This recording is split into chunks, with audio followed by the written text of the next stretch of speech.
As many of you know by now, Activision Blizzard is getting purchased by Microsoft, but there are some hurdles to overcome when it comes to regulators who are looking into the situation, making sure that everything meets the law and that there isn't anti-competitive stuff going on. PlayStation argues, though, that this would be bad for the industry, and so regulators should stop this deal, namely because it would negatively impact PlayStation's bottom line because they want Call of Duty in particular to remain third party because a significant portion of their revenue comes from Call of Duty sales on PlayStation platforms and whatnot. Though Phil Spencer and Xbox as a whole has insisted that Call of Duty will continue to ship on PlayStation even after the acquisition. They're not going to make Call of Duty exclusive. Kind of like with Minecraft when they acquired that, they kept it multi-platform and it's on basically every device. They're saying that we're going to keep Call of Duty multi-platform and that it doesn't make business sense to make Call of Duty exclusive.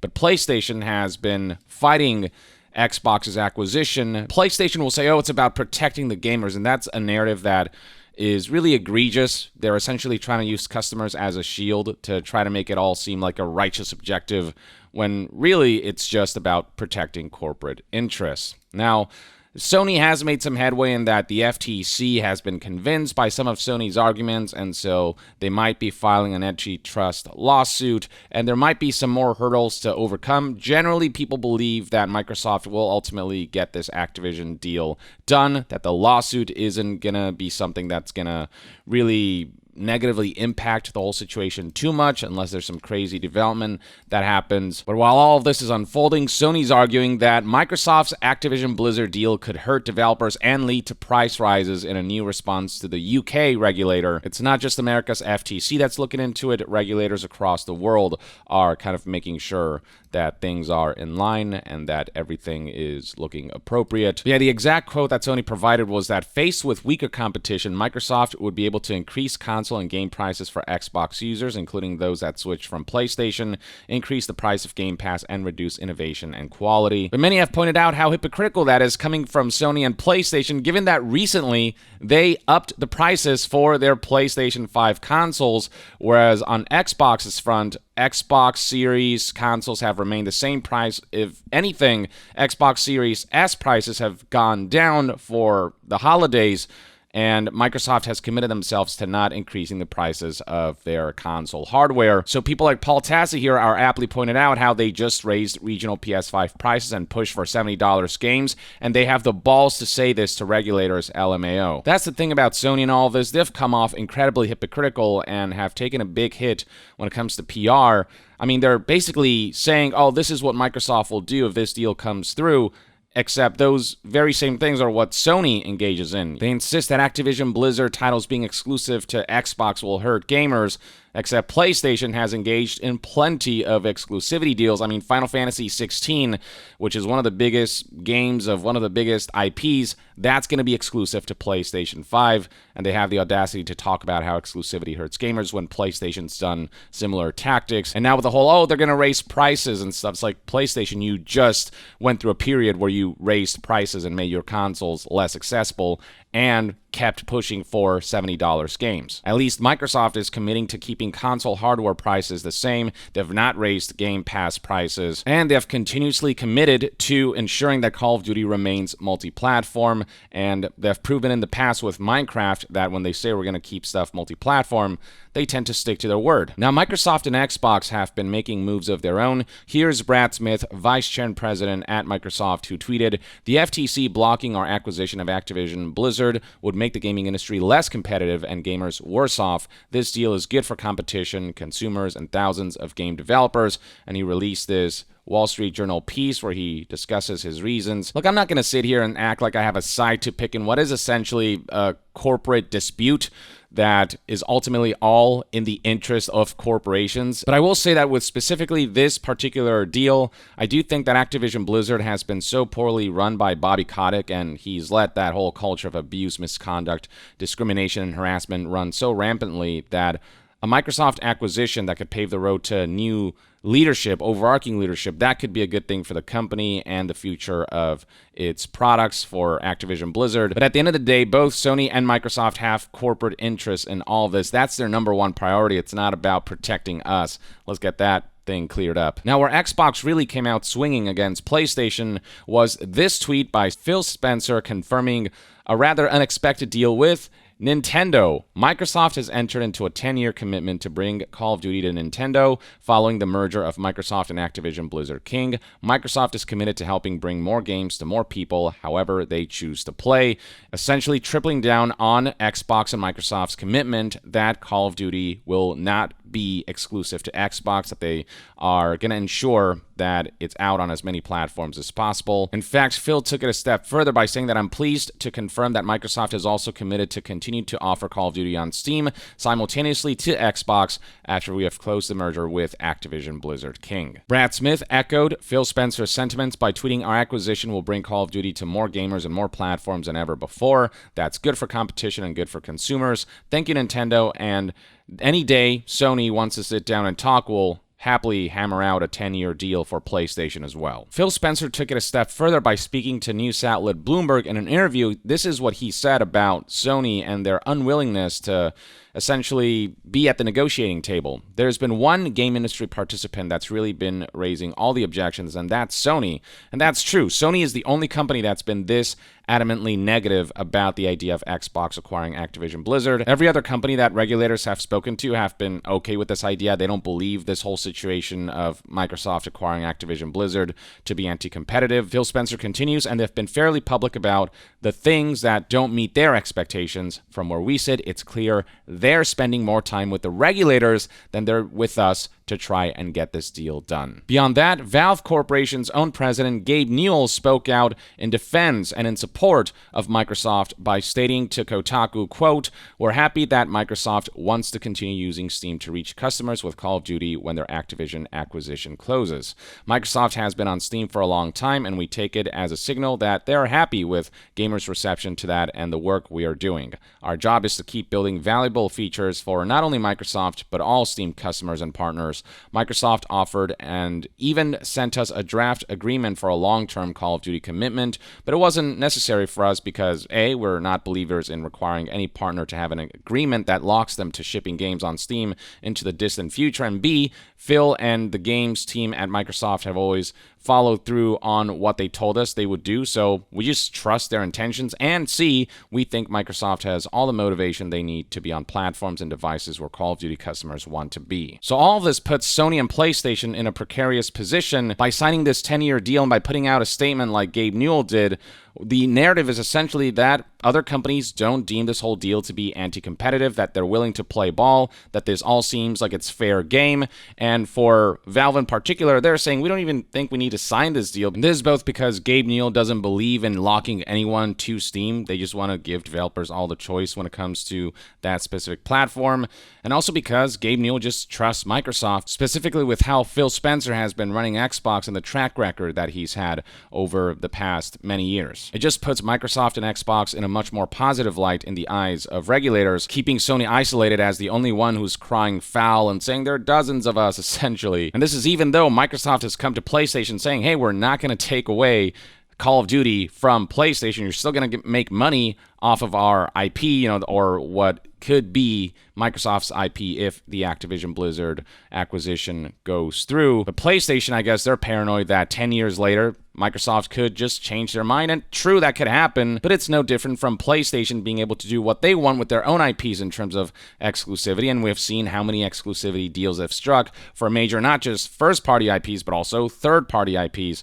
So again, PlayStation's argument just really falls apart, and their hypocrisy just kind of comes to the spotlight. Again, in the grand scheme of things, all this is corporate maneuvering that I have no active interest or participation in, but when it comes to PR and optics, Sony just is looking way worse. As for how Sony is expected to respond, the general sentiment seems to be that Sony is not going to come to the negotiating table because they don't want to negotiate. That's not their intention. They want to kill this deal in its entirety. Nick Stat here, a reporter, tweeted, Microsoft keeps putting the ball in Sony's court over Activision deal. Of course Sony won't negotiate. They want the deal killed. They won't come to the table unless it's absolutely necessary. A lot easier to defend your store commissions by lobbying regulators. That's what Sony's relying on. Ultimately, it is up to the regulators to decide whether the deal goes through.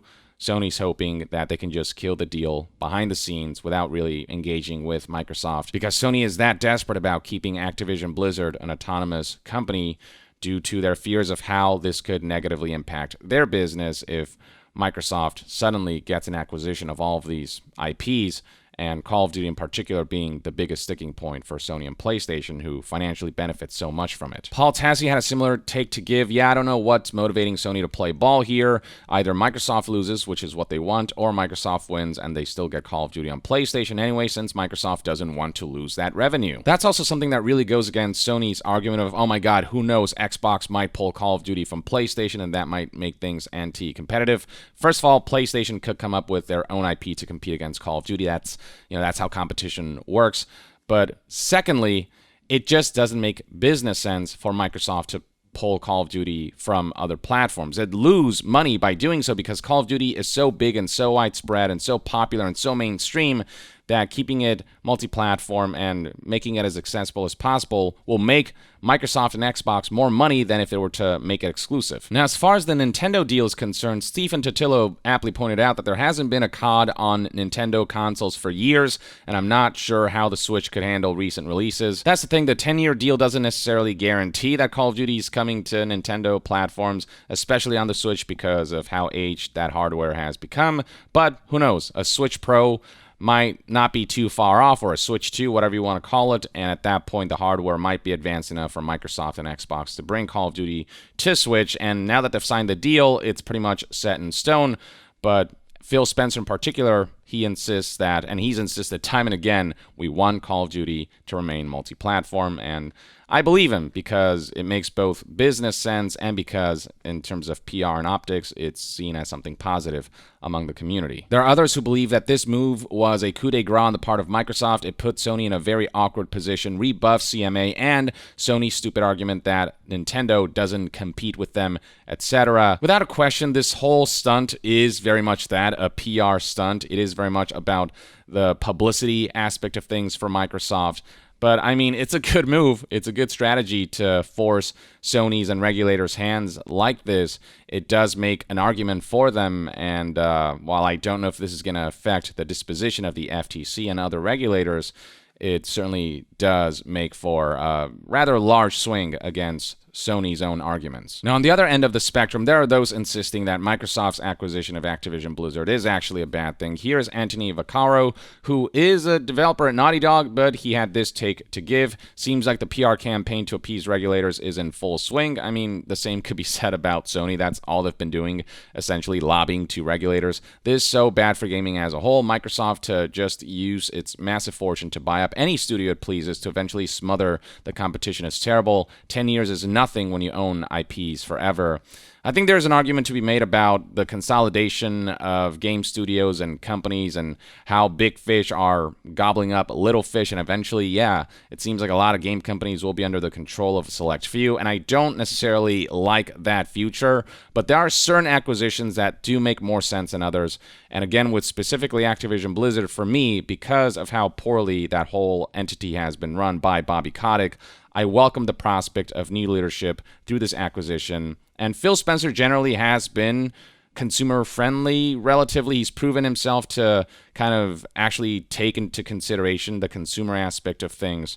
And so, I don't know, I have more trust in Phil Spencer than someone like Bobby Kotick to be able to manage Activision Blizzard better. So in that sense, I do think this acquisition could be a win for developers, for consumers. But I don't believe in Microsoft, going on a spree and continuing to gobble up every single company out there. If this is something that continues, then we're going to have a problem. I do think there can come a point where a line is crossed, but I don't think that with the Activision Blizzard acquisition, Microsoft is crossing that line. Here's another Twitter user who insists that this is all a publicity stunt by Microsoft.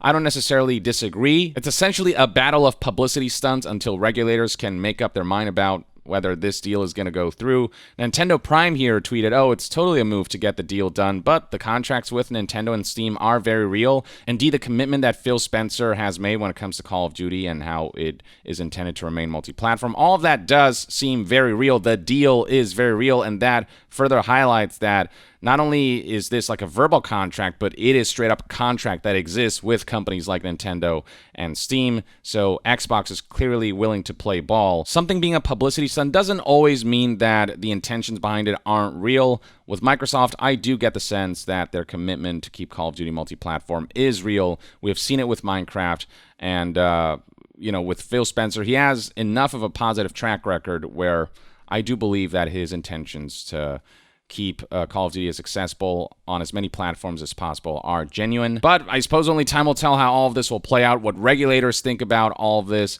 what conclusions they'll come to. I'll be sure to keep you guys updated. But this is kind of what's going on right now in the, I guess, publicity battle between Sony and Microsoft, with Sony really not looking particularly good with their arguments and them kind of really being alone when it comes to arguing against Microsoft's acquisition, the deal with Activision Blizzard.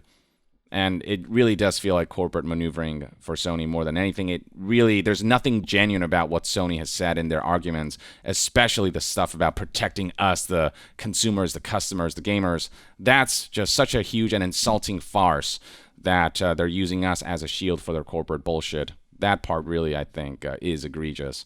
But this is where the whole narrative surrounding the story is at, and I'll be sure to keep you guys updated with future developments. In the meantime, though, let me know in the comments below what your thoughts and opinions are on this kind of corporate dispute. Which side are you leaning more towards? Are you more neutral? Do you think Sony has some good points to make? Do you think Microsoft has good points to make? Share your thoughts in the comments below, and let me know how you think this will all pan out. Do you think the Activision Blizzard deal will ultimately go through? And to be further updated on all things gaming news, reviews, and discussions, stay tuned right here on Young Yeah. I'll see you guys next time. Young out.